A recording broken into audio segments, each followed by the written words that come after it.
Okay, so boom. Sorry, let's start with welcome. Welcome to the second episode of CC Said That, the podcast. I'm very happy you joined. Thank you so much. We're going to talk about growth. And then we're going to get into this story time because you already know when I set it up, well, okay, boom, what it is, right? Okay. Excuse me. So, CC said that the podcast wants to make sure that everyone listening is aware that July 8th is the new date for the Illuminate Grow Literary Gala. And it is a literary gala. But what does that mean? It means that my focus is independent authors, independent illustrators, independent photographers, and independent bookstores. They are going to be on display, full display, and it means that you will have an opportunity to indulge the readership side of you, the curious side, the imaginative side, and it is a gala, so that means get your grown dress on, okay? Get your grown dress on. Let's come through and show up and definitely get pictures taken. For those of you who are coming as an attendee, who is coming with your Scholastic Book Fair energy on, shout out to Scholastic because I always loved them as a child. They opened so many gateways for me. It was like a treasure hunt, right? Anyhow, back to the point. When you come with that energy, I want you to be able to shop from some of these vendors, these authors, these illustrators, these photographers. So make sure that you're ready for that experience. It is a grown-up book fair, you guys. Except I also want you to get to know the authors.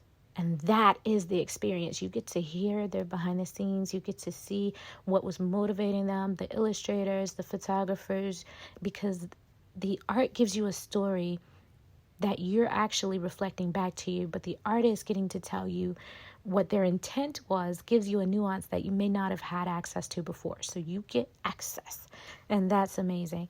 And please show up with your grown dress on. It is a gala, people. Pictures and swag bags and gifts. Okay, plug done. Moving on. Story time. Growth. Why growth? Growth is important. Growth is essential, and nothing grows without breaking first. So it's something that some people shy away from because the pain is inevitable.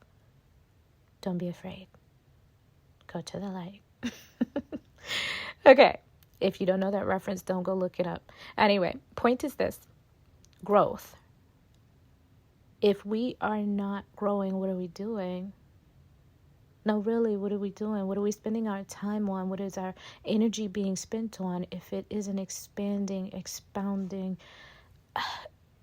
spreading out into the spaces we're able to fill? It's so important that whatever the iteration was of us the last time, that we make this next iteration look back and say, wow, yeah, that was a good setup for who I am today. It's so important that the friendships, the circles, the cycles of time see us as someone who is worthy of this experience and the ability to witness this experience firsthand. Why? Because so many people don't get to. So many people simply do not get to experience the next iteration of themselves. Unforeseen occurrences happen. Are you happy with who you are today? Are you proud of you? Are you pleased with you? Whatever else you're doing, if it doesn't answer those questions in an affirmative, or at least progressively headed in the affirmative, maybe today is that day that you rethink it. Maybe it's an attitude growth. Maybe it's physical growth. I know some of y'all looking for gains and some of you looking for losses, but there's someone you want to be that you said, I am proud of that person, and that person doesn't match who I am today, and so I'm going to aim for them. Don't let anybody keep you from aiming for that person, unless it's God himself, because of course he knows better. Don't let anybody stop you. Go for it. And to that end, I want to talk about why I write. Okay. Once upon a time, and many times actually, I wasn't someone I was proud of. And I was not even apologetic to myself for being someone I wasn't proud of, which was probably my first mistake because I wasn't able to forgive the apology that was unsaid. Moving on, I was unpacking. You know how you move into a spot and you get to that last box because it's marked miscellaneous.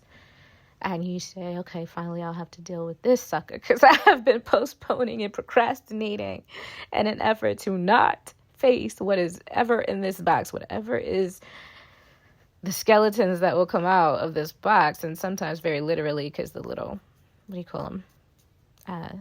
The little roly-polies will sometimes get in there. What do you call them? Do you call them roly-polies where you're from? Let me know in the comments. Anyway, so I'm unpacking this box, and it contains poetry that I have written over the years and just couldn't let go of. It was printed on paper. I was not very environmentally conscious at the time, and some of it was on flash drives, so there's some progress for you, right? But when I read some of the printed work or some of my loose leaf notebook paper, and the fading pencil, the fading graphite reminded me that I was the same person I was then. And I decided that wasn't acceptable. I wanted off this ride. The very words that I was reading myself, those words indicted me. And I said to myself at that moment, oh, heck no, we are getting off of this ride. I don't want to anymore. And I cried over those pages, and I cried for the girl that I was seeing in those pages, because I hadn't done her any favors by staying her, by remaining her. I hadn't treated her very well.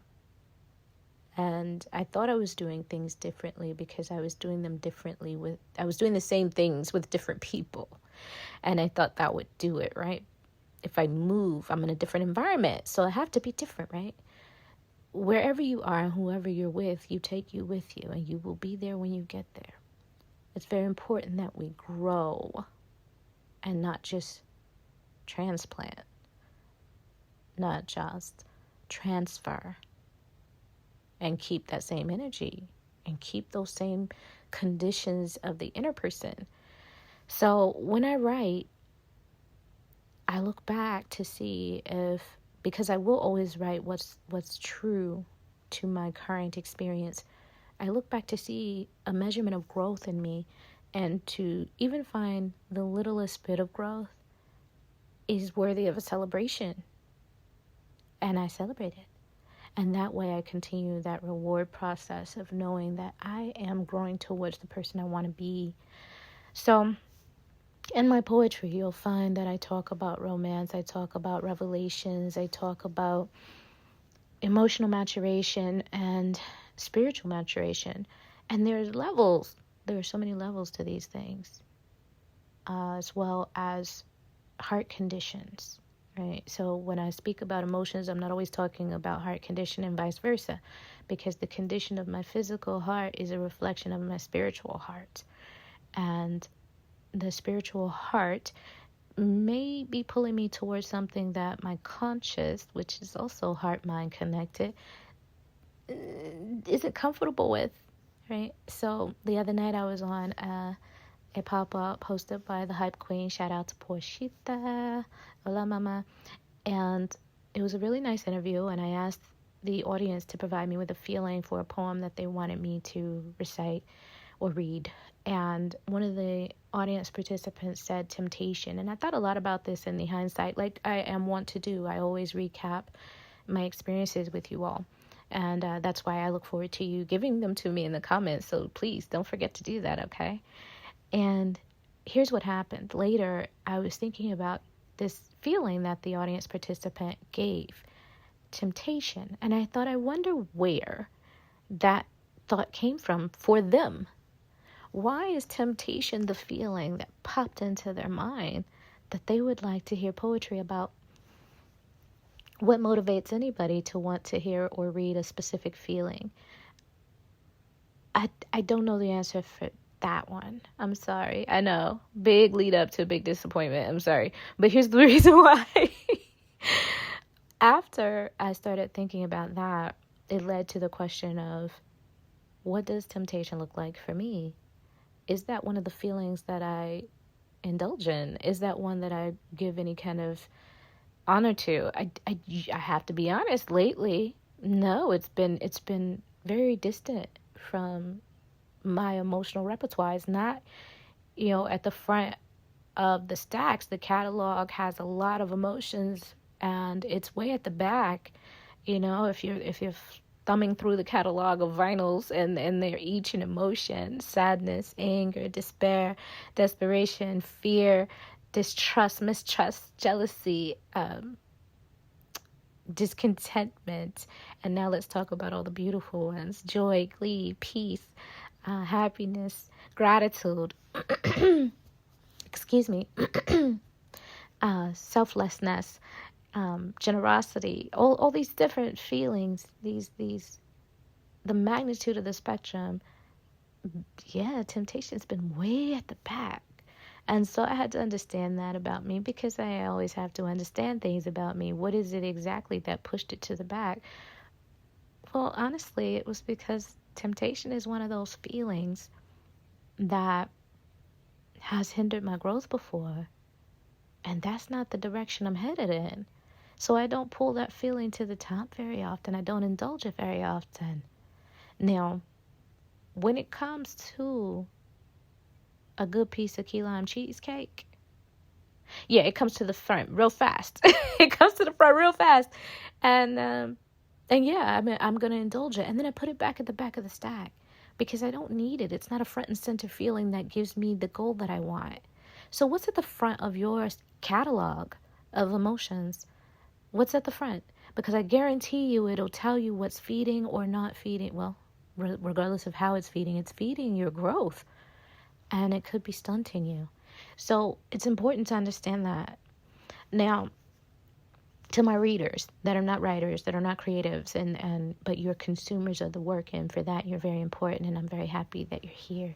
So I want to give you a moment to talk to you just for a second, if I might. When it comes to readership, I'm a performance poet too, if you didn't know. I do perform poetry. I used to memorize poets' work, and then I started memorizing my own work, and I could write a piece that day and have it memorized for a show that night, and the next night, and the next night, and the next night. My brain doesn't do that as much as it used to, mostly because it's going in a zillion directions at any given time. I'm really excited to tell you about all those ways in my next episode. But, excuse me, and I'm so sorry for the constant clearing the throat. It's just one of those mornings where the pollen is attacking me.